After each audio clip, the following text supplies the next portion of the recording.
When I was 21, I transferred to a college in San Francisco. I checked out a room for rent on Craigslist. It was a really nice 2-bedroom apartment. It was cheap rent and close to campus, so it was the ideal spot.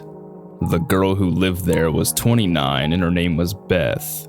She was tall and wide and she had jet black hair and wore pale makeup.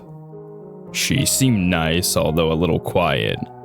But she seemed to like me and agreed to let me move in. So far, so good. My first night there, we went out for pizza, and that's when I could tell that something was a little bit off with her. Throughout dinner, she kept telling me how much I looked like Shia LaBeouf. I didn't know what to say. I just shrugged it off with a thanks. I mean, I looked nothing like Shia LaBeouf, so it just didn't make any sense to me. When we got back home, she asked if I had seen her room yet. I said no, and she took me to see it. Her walls were all covered in posters of Shia LaBeouf. She even had printed out photos of him all over her mirror. She owned all his movies. I didn't know what to make of it. It was creepy. The whole night she'd been saying I look like him, and now it's obvious to me that she's obsessed with this guy. A few weeks passed, and I never really saw her that much.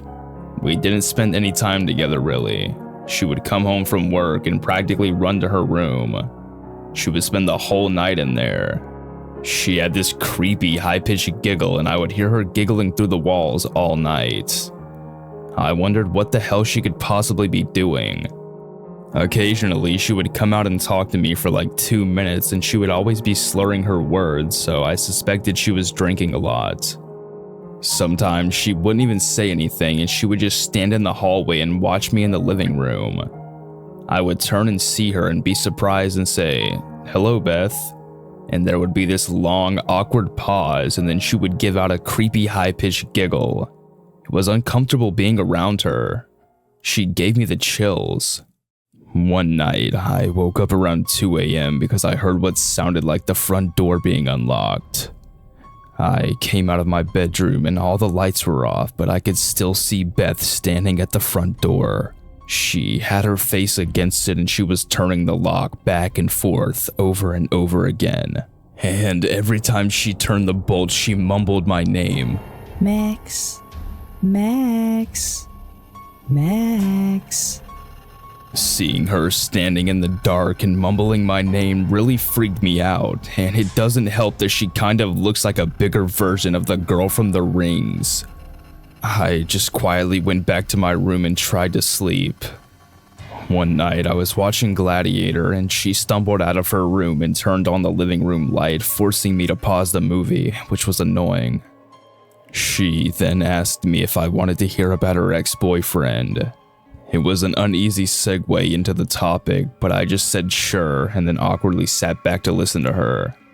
10 minutes into her story, she was so riled up she was screaming at the top of her lungs about their breakup. I was worried that the neighbors were going to call the cops, and she wasn't listening to me when I asked her to lower the volume.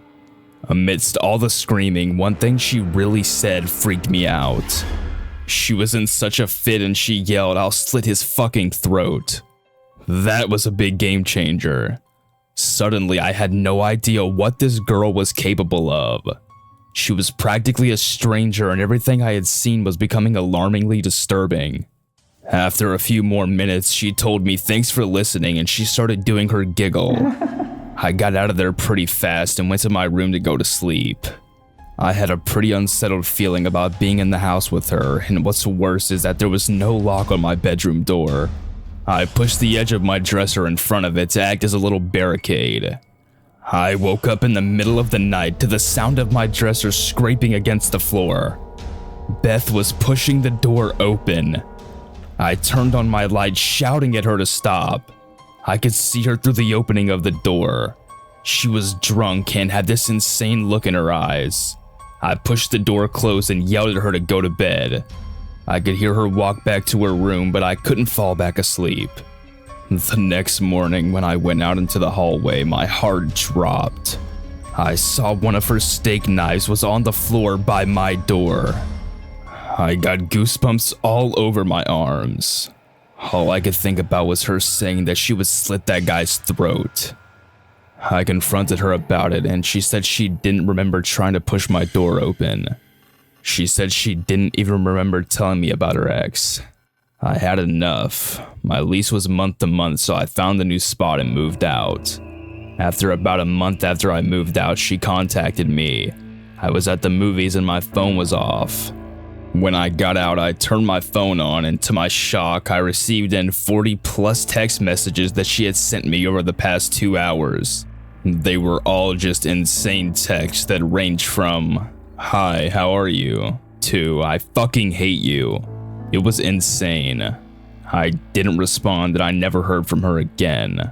I always wondered if I hadn't set my dresser in front of my door, would she have quietly come into my room and slit my throat? It freaks me out.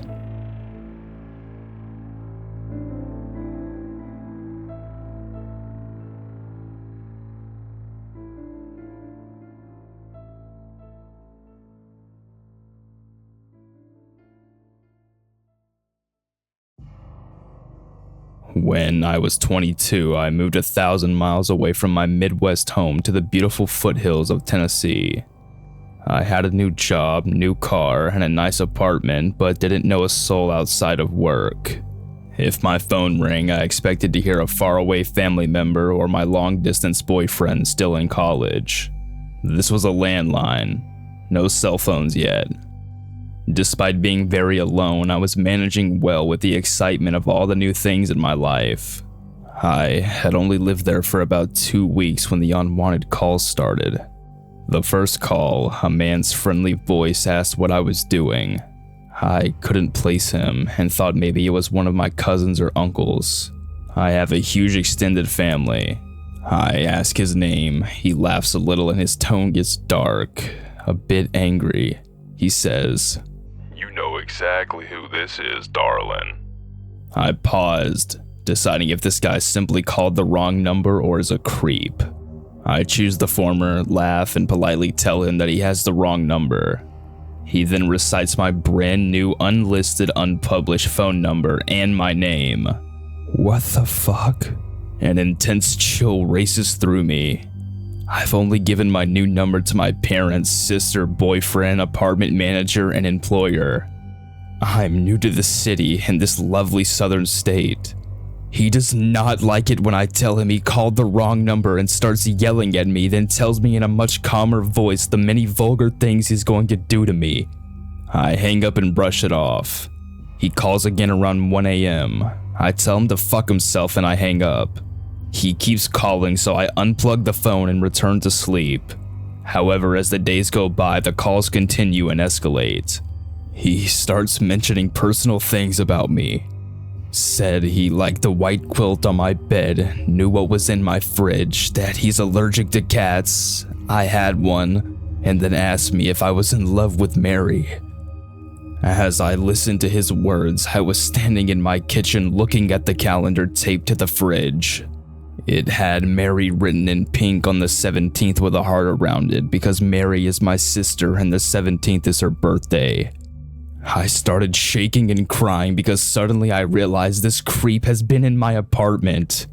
I was alone with no friends or family to run to for the night. It was me versus a creepy, mysterious man. I didn't sleep much that night. Early the next morning, I talked to the apartment complex manager before heading to work, telling her what happened and that I wanted the locks changed that day. She gets a weird look on her face, and after a long pause, she says she knows exactly who's been in my apartment and that it won't happen again. What? Turns out she had a creepy, rapey maintenance guy who noticed a young woman moving into an apartment alone and thought I was his new pet. She had the locks changed immediately and promised that she would personally keep the other key. Although the calls stopped, I was paranoid for a year as I came and went from my apartment because I never even knew what this guy looked like. I moved out the moment my lease was up. Only after thinking about it years later did I realize that her weird expression likely meant that it happened before, plus she didn't even fire him. I regret not calling the cops. I was young and naive. I hope you can learn from this story.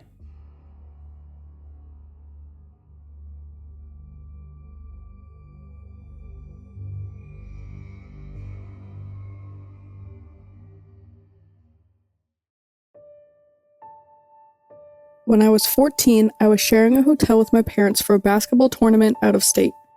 I was sleeping on the floor on the other side of the room because there was no pull-out couch or extra bed. I know I fell asleep and the room was very dark, but at one point, I opened my eyes and could see perfectly everywhere in the room. The room had a slightly yellow tint to it. I saw a very pretty girl about my age turn the corner and walk out of the bathroom. She had a long piece of wood. It looked like a wand, and the wood had holes all over it. I just remember she was very lovely and maybe had white clothes on. I specifically remember I was not scared at all. I did call out, wondering what she was doing. "Hi, who are you? What are you doing?" She looked at me, but didn't respond. My father heard me call out, "Hi, who are you? What are you doing?" My dad says he woke up and saw me and got out of bed to flip on the light switch to the bathroom and help me with whatever I was doing. She turned her head to look from me to him as he got up.